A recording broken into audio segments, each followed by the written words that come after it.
Kali ini saya akan membahas bagaimana caranya kita membuat aplikasi menggunakan AppSheet. Belakangan saya sudah share beberapa video terkait dengan AppSheet, bagaimana caranya kita membuat aplikasi tanpa coding menggunakan Excel ataupun spreadsheet. Nah, sebelum kita masuk ke cara pembuatan, saya terangkan sedikit. AppSheet itu adalah platform di mana pembuatan aplikasi tanpa kode yang memungkinkan siapa saja untuk membuat aplikasi web dan seluler tanpa memerlukan pengalaman coding. Nah, jadi di sini saya juga sebagai orang yang nggak paham sekali sama IT, sama coding. Nah, di sini adalah wadahnya, platformnya untuk kita yang tidak mengerti IT ataupun coding bisa membuat aplikasi sederhana minimal. Yang biasanya kita menggunakan Google Form sebagai metode input data. Nah, kali ini kita menggunakan AppSheet agar yang pertama datanya juga lebih bagus, tampilan atau UX-nya juga variatif, dan ada beberapa kelebihan lainnya yang tidak ada pada Google Form. Nah, langkah awal yang harus kita persiapkan yaitu yang pertama adalah kita harus mempunyai akun Google ya. Akun Google ini karena akun Google ini adalah yang sering sekali kita gunakan untuk menyimpan data, terutama dengan fiturnya Google Drive, kita bisa melakukan ataupun menyimpan data. Jika dia free, itu kita bisa menyimpan data kurang lebih 15 GB. Nah, dengan kebiasaan yang sering orang-orang lakukan, melakukan penyimpanan menggunakan Google Drive, maka kita bisa melakukan pembuatan aplikasi ini menggunakan Google Drive atau spreadsheet sebagai database-nya. Nah, lalu bagaimana cara pembuatannya? Yang pertama adalah kita persiapkan dulu filenya. Contoh, kita buat spreadsheet. Kita klik baru ya. Kemudian kita buat spreadsheet. Nah, ini spreadsheet kosong.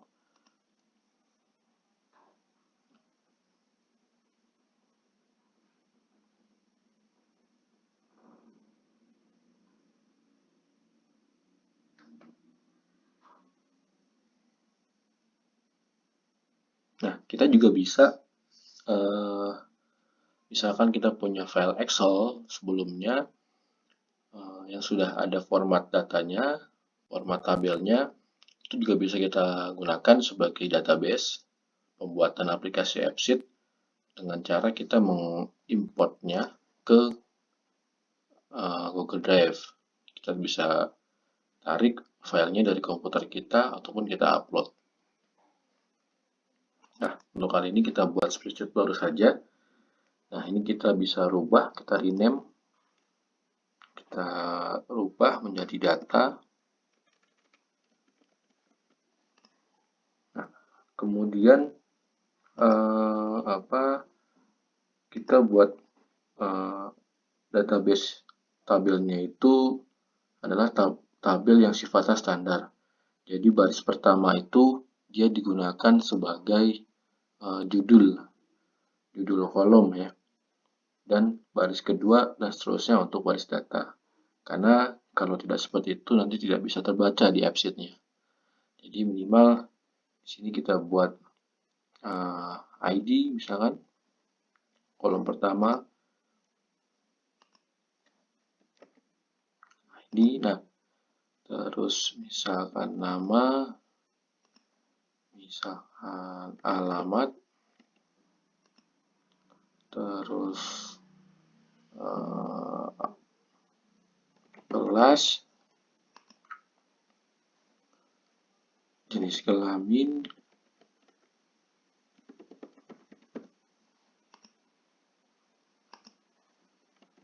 foto. Nah, ini coba kita buat standar saja, menggunakan tabel ini ya. Nah, penting di AppSheet, itu harus ada nanti yang namanya key. Key di sini adalah dia nantinya dijadikan patokan untuk pembeda antara data yang satu dan data yang lain. Data baris ke pertama dengan data baris lainnya. Jadi dia makanya perlu kita tambahkan di sini ID atau nomor juga bisa. Tapi lebih bagus kita berikan kolom yang namanya ID. Nah, seperti ini kita sudah bisa membuat aplikasi seperti ini.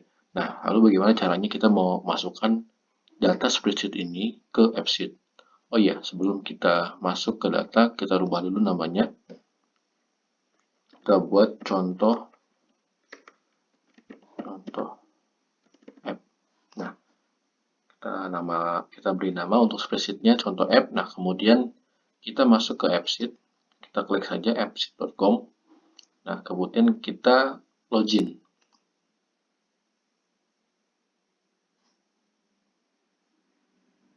Nah, karena kita tadi membuatnya menggunakan Google, jadi kita pilih Google.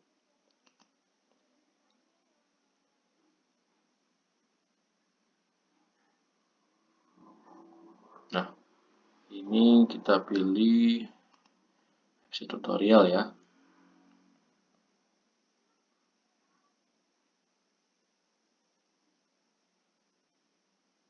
Nah, lalu izinkan.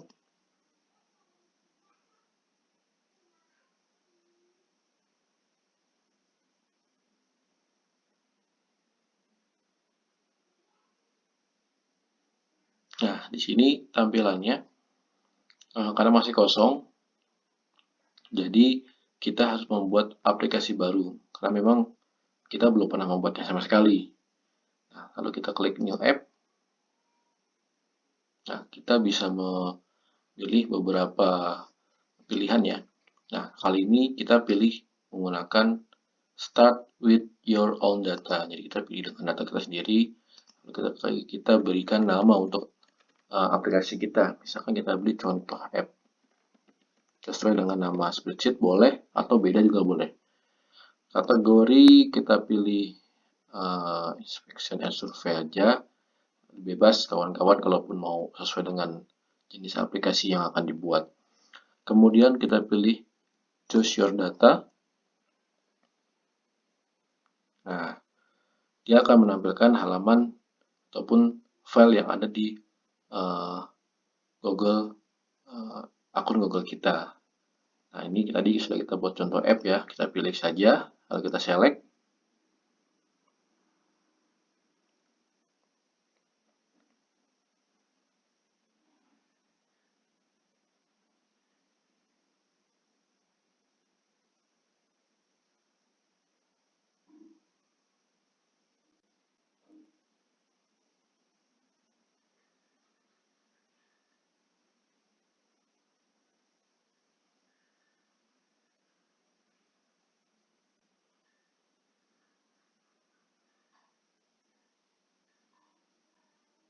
Nah, ini adalah tampilan awal.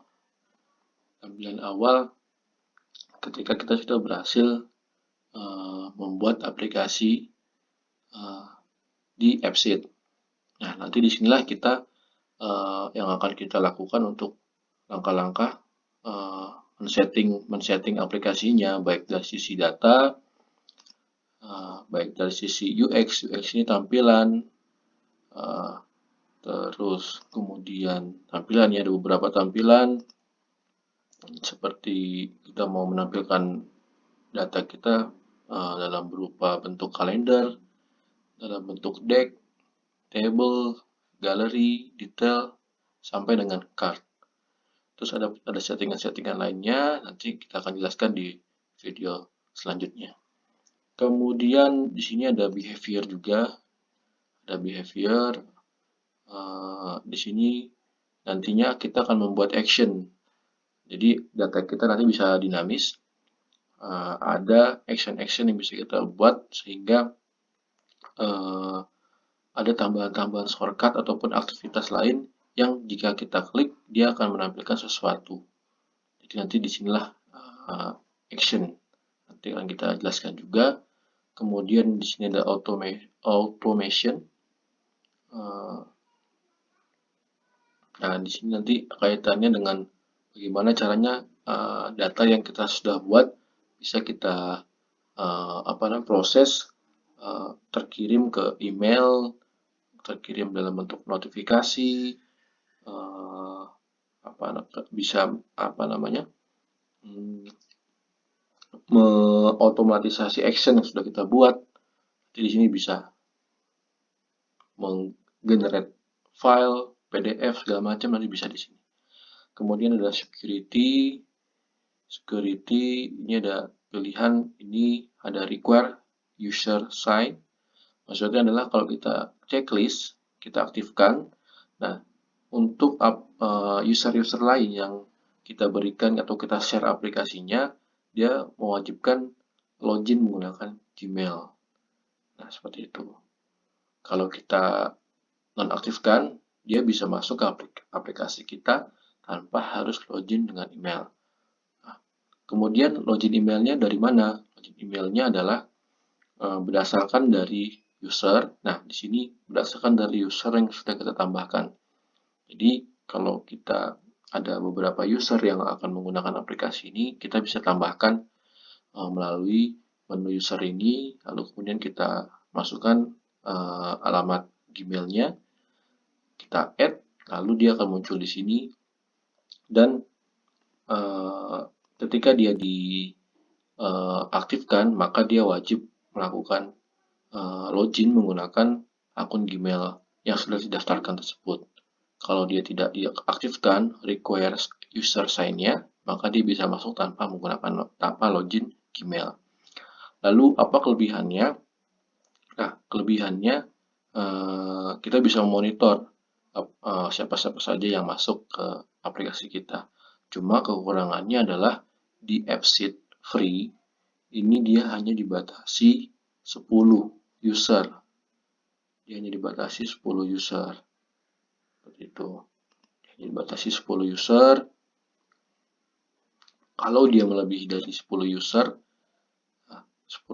maka dia akan diblokir aplikasinya.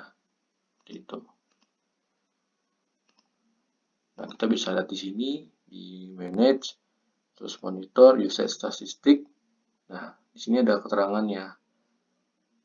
Keterangannya bahwa kita hanya bisa mendaftarkan 10 user. Nah, 10 user ini dia dihitung satu user bisa dihitung 3. Satu Gmail bisa dihitung 3 user jika dia loginnya menggunakan smartphone yang pertama, kemudian tablet, dan web. Nah, jadi misalkan satu Gmail itu login di ketiga device ini, maka dia dihitung sebagai 3 user. Nah, untuk mewanti-wanti agar kita aman, tetap bisa menggunakan AppSheet Free, maka maksimal user yang kita share itu hanya 3. 3 karena dia untuk mengantisipasi agar tidak terblokir. Lalu bagaimana caranya agar bisa dipakai banyak? Nanti kita share juga caranya bagaimana. Oke, kita lanjut ke data. Nah ini tabelnya. Tabelnya di sini informasi yang disampaikan adalah yang pertama adalah akses data yang bisa kita lakukan terhadap tabel data ini apa saja. Ya, bisa di-update, bisa ditambahkan atau di-add atau bisa di-delete atau hanya read only saja. Nah, ini nanti bisa kita atur juga menggunakan formula. Kita aktifkan nanti ya. Di sini kita nanti bisa atur menggunakan formula siapa saja yang bisa mengupdate, user mana saja yang bisa delete atau menambahkan, atau userman tadi yang hanya bisa melihat. Nah, di sini nanti bisa kita atur. Kemudian storage, nama spreadsheet kita. nah inilah adalah nama spreadsheet, nama sheet yang ada di spreadsheet kita, atau nama sheet yang ada di Excel kita, data. Kalau kita mau mengganti data, kita tinggal select worksheet, nanti kita akan diarahkan ke Google Drive kita kembali. Kemudian security, ini kita bisa menggunakan security filter juga di sini nantinya untuk pembeda, misalkan ini hanya bisa dilihat oleh email ini, misalkan kita bisa set di sini juga. Kemudian kalau ini nggak terlalu ya. Oke, kita lanjut saja. Kita masuk ke kolom. Nah, kita masuk ke sini, kita bisa lewat sini ataupun kita bisa ke kolom ini. Nah, kita masuk ke kolom. Nah, kemudian disinilah kita setting. Nah, di sini ada key. Key tadi yang sudah saya jelaskan di awal sebagai pembeda antara data satu dan data lainnya. Nah, di sini sudah sesuai. Key-nya adalah ID.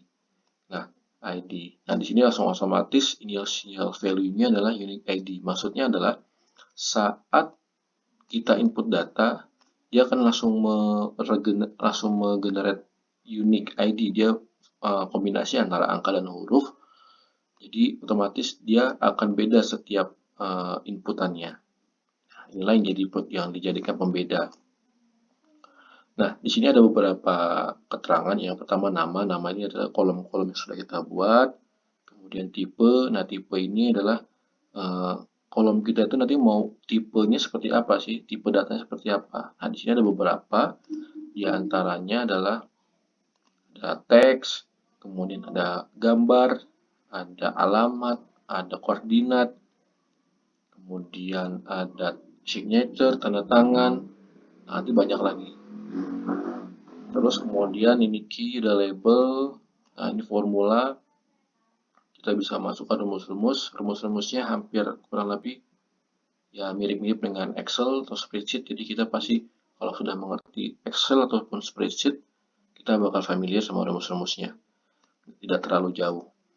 Kemudian show ini untuk menampilkan tabel kolom-kolomnya yang ada di tabel kita. Misalkan ini kita mau kita hide, kita tinggal uncheck saja. Terus kalau dia mau bisa editable, bisa diedit, kita cek juga. Nah, ini untuk require ini adalah untuk kewajiban atau wajib, posisinya dia wajib atau tidak data ini diisi. Kalau misalkan kita di sini nama itu kita wajib untuk diisinya, kita bisa cek. Terus kalau kita misalkan mau misalkan alamat ini bisa sifatnya tidak wajib, maka kita tidak usah require. Jadi user nanti dia bisa mengisi, bisa tidak. Nah, di initial value ini juga sama, dia bisa seperti formula. Kita bisa isi di sini, nanti kita ada beberapa yang kita tempatkan di sini juga. Display name itu dia bisa posisinya merubah nama yang ada pada kolom. Nah, kemudian di sini ada nama. Nah, di sini kalau kita merubah di display name, kita bisa yang tadi nama, misalkan kita rubah jadi name, dia bisa seperti itu. Jadi tanpa harus merubah kolom ataupun nama di sini, kita bisa merubah nama yang akan tampil di aplikasi nanti di display name ini. Description ini bisa kita kasih keterangan. Terus search ini nantinya dia di sini ada tombol search. Kalau kita cek ini data di kolom ini bisa kita cari search datanya. Kemudian selanjutnya kita coba atur tipe-tipenya. Untuk ID tadi sudah, kemudian nama, alamat ini kita bisa pilih address ya, alamat, atau mungkin teks juga bisa, bebas. Kelas ini berarti teks ya, karena dia bisa kombinasi angka sama huruf. jenis kelamin ini pilihan, nah pilihan ini kita bisa menggunakan tipe enum. Nah, kita pilih enum, nanti kita set di sini. Nah, di sini kita set ada value-nya adalah kita bisa menambahkan beberapa pilihan. Jadi kita bagusnya dibuat tipe enum, kita buat laki-laki dan perempuan. Nah, kita bisa memilihnya, nanti pilihannya dia mau button, stack, atau drop down. Nah, kali ini kita pilih button saja karena pilihannya hanya sedikit ya, button. Oke, terus foto ini kita pilih image seperti ini. Sampai sini sudah, saatnya kita save datanya, nanti munculnya seperti apa.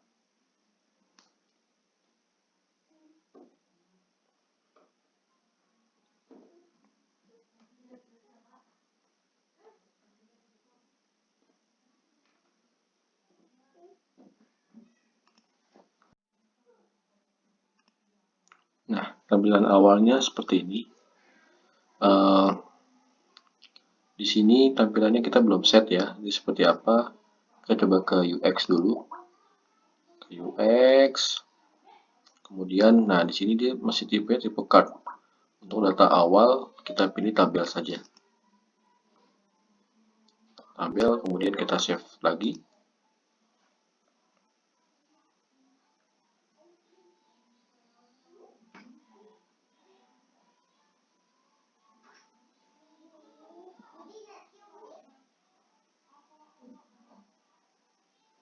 Nah, seperti ini.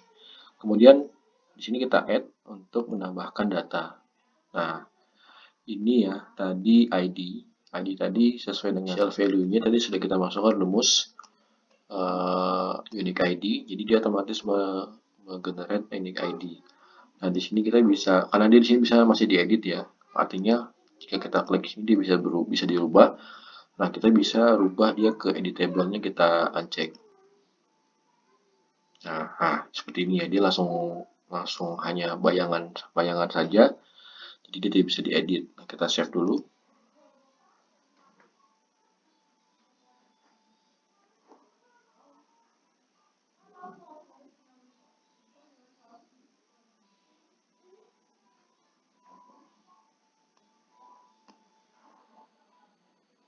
Nah, nama di sini kita coba klik body, kemudian alamat. Nah, alamat ini dia kalau misalkan di aplikasi di mobile, di smartphone yang kita coba, nah dia akan menunjukkan peta. Nah, di sini kita bisa tulis manual, Jalan Mawar misalkan.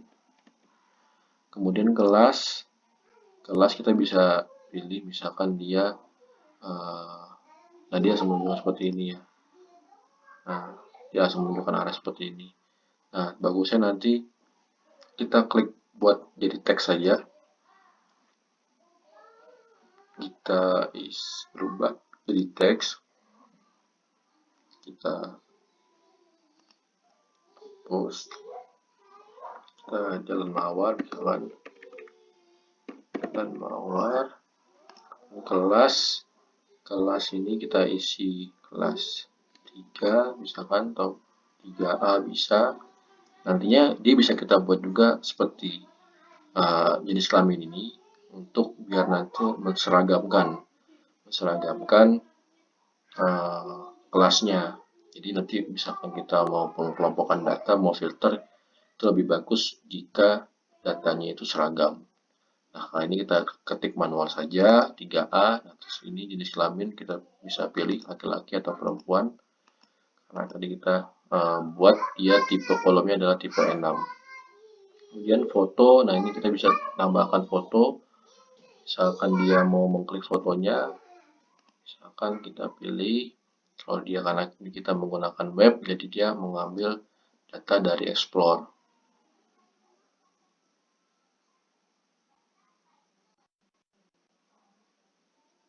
Nah, ini kita bisa pilih ya, Misalkan kita pilih ini saja, nah, foto.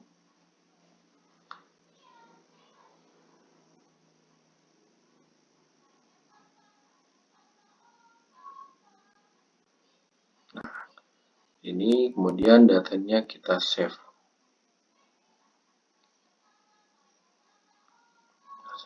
Nah, misalkan bagaimana cara, misalkan kondisinya ini dia ada tanda bintang, artinya adalah dia require-nya aktif. Require sudah dicek bahwa ini wajib diisi. Lalu bagaimana kalau ini tidak kita isi? Kalau kita save. Nah, dia ada keterangan seperti ini. This entry is required. Artinya, misalkan kita lupa mengisi data ini, kemudian kita klik save, dia akan mengarahkan ke data yang memang belum diisi. Jadi ini kita isi, Budi, kita save. Nah, di sini ada proses, ada angka ya. Ini artinya dia sedang proses upload ke spreadsheet kita. Nanti kita bisa lihat jika ini sudah hilang. Nah, sudah hilang. Kalau kita klik data, nah dia akan tampil seperti ini. Karena tadi kita pilih tampilan di UX-nya berupa table. Nah, dia seperti ini. Lalu kita lihat di spreadsheet-nya.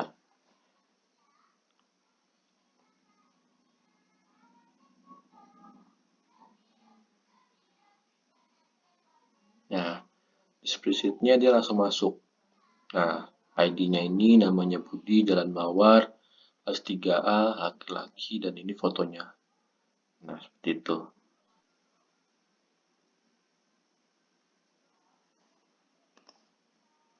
Kita bisa klik di sini. Nah, seperti ini ya. Jalan Mawar. Ini tadi karena kita masih address ya. Jadi tampilannya seperti ini. Ada lambang koordinat. Karena di sebetulnya kita menggunakan tipe address. Kalau dia tipe teks dia tidak ada di sini. Fotonya bisa kita klik, ditampil seperti ini. Oke, mungkin sementara seperti itu dulu. Nanti kita sambung di video selanjutnya. Terima kasih.